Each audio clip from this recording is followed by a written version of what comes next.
একসময় দিনমজুরি করতেন, কাজ করতেন চায়ের দোকানে। আজ রাজনৈতিক দলগুলোকে চাঁদা দেন কয়েক হাজার কোটি। ভারতের লটারি সাম্রাজ্যের একচ্ছত্র অধিপতি এই ভদ্রলোক। সামান্য দিনমজুর কিভাবে ভারতের লটারি কিং হয়ে উঠলেন, এক ঝলকে দেখে নিন। লাক ট্রাই করতে অনেকে লটারির টিকিট কাটেন, কিন্তু তাদের বেশিরভাগই সম্ভবত দেশে লটারি ব্যবসার মুকুটহীন সম্রাটকে চেনেন না।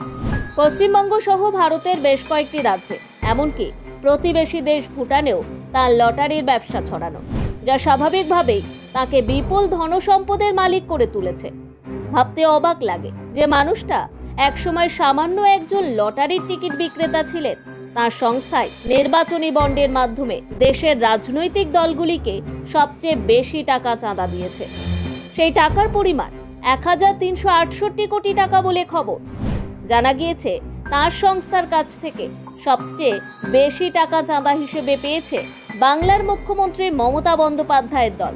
হ্যাঁ, মাত্র 542 কোটি টাকা চাঁদা পেয়েছে তৃণমূল কংগ্রেস। এখানেই শেষ নয়, এমকে স্টালিনের দল ডিএমকেও পেয়েছে মাত্র 503 কোটি টাকা। আবার অন্ধ্রপ্রদেশের শাসক দল ওয়াইএসআর কংগ্রেস পেয়েছে মাত্র 154 কোটি টাকা। আর কেন্দ্রের শাসক দল বিজেপিও চাঁদা বাবদ পেয়েছে মাত্র 100 কোটি টাকা। এই যে শয়ে শয়ে কোটি টাকা যিনি চাঁদা দেন, তাকে চিনবেন না? ভদ্রলোকের নাম স্যান্টিয়াগো মার্টিন। তাঁরই সংস্থা ফিউচার গেমিং ও হোটেল সার্ভিসেস ইলেকট্রাল বন্ডের বিপুল পরিমাণ চাঁদা দিয়েছে। কিভাবে উত্থান ভারতের লটারি কিং স্যান্টিয়াগো মার্টিনের? শুনুন তবে। স্যান্টিয়াগো মার্টিনের জন্ম 1961 সালে আন্দামান দ্বীপপুঞ্জে। কিশোর বয়সে তিনি অধুনা মায়ানমারে যান ডেলি লেবার হিসেবে কাজ করতে। শোনা যায় 1980-র দশকে তিনি ভারতে ফিরে আসেন এবং তামিলনাড়ুর টাটাবাদে এক চায়ের দোকানে কাজ শুরু করেন। তখনই সেখানকার স্থানীয় মানুষদের মধ্যে, বিশেষ করে দরিদ্র শ্রেণীর লোকেদের মধ্যে লটারির টিকিট কেনার হিড়িক দেখে অবাক হন। মনে করা হয় এখান থেকেই তিনি লটারির ব্যবসায় মনোযোগী হন, যা পরবর্তীতে তাকে ভারতের লটারি সাম্রাজ্যের একচ্ছত্র অধিপতি হয়ে উঠতে সাহায্য করেছে। স্যান্টিয়াগো মার্টিন প্রথমে লটারির টিকিট বেচতেন। 1987 সালে 26 বছর বয়সে মার্টিন কোয়েম্বাটুরে 5টি লটারির দোকান খোলেন। একই বছরে লিমা রোজকে বিয়েও করেন। পরের বছর থেকে লটারির টিকিট ছাপানো এবং একাধিক ব্র্যান্ড ও বড় বড় পুরস্কারের সঙ্গে তার নিজস্ব লটারি ব্যবসা শুরু করেন। স্যান্টিয়াগো মার্টিন 2 ডিজিজের লটারির টিকিটও বিক্রি করতেন। এতে স্ক্র্যাচ কার্ডে 2টো সংখ্যা প্রকাশ করা হতো। ক্রেতারা তাৎক্ষণিকভাবে লাইভ টেলিকাস্টের মাধ্যমে বিজয়ী নম্বরগুলো পরীক্ষা করতে পারতেন।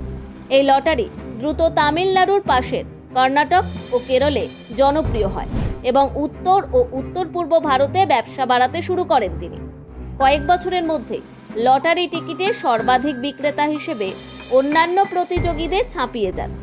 যা হোক, লটারিতে সাধারণ মানুষের সর্বশান্ত হওয়ার খবর পেয়ে তামিলনাড়ুর তৎকালীন মুখ্যমন্ত্রী জয়ললিতা 2003 সালে রাজ্যে লটারির টিকিট বিক্রি নিষিদ্ধ করেন। তবে ততদিনে অন্যান্য রাজ্যে পসরা জমিয়ে ফেলেছেন মার্টিন।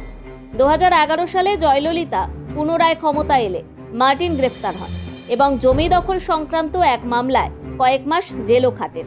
তবে তাঁর লটারি নিয়ে নানা রাজ্য থেকে নানা সময় মামলা হলেও তাকে দোষী সাব্যস্ত করা যায়নি। ক্রমে লটারি ছাড়াও রিয়েল এস্টেট, হসপিটালিটি, ইস্পাত এবং চলচ্চিত্র শিল্পেও বিনিয়োগ করেছেন মার্টিন।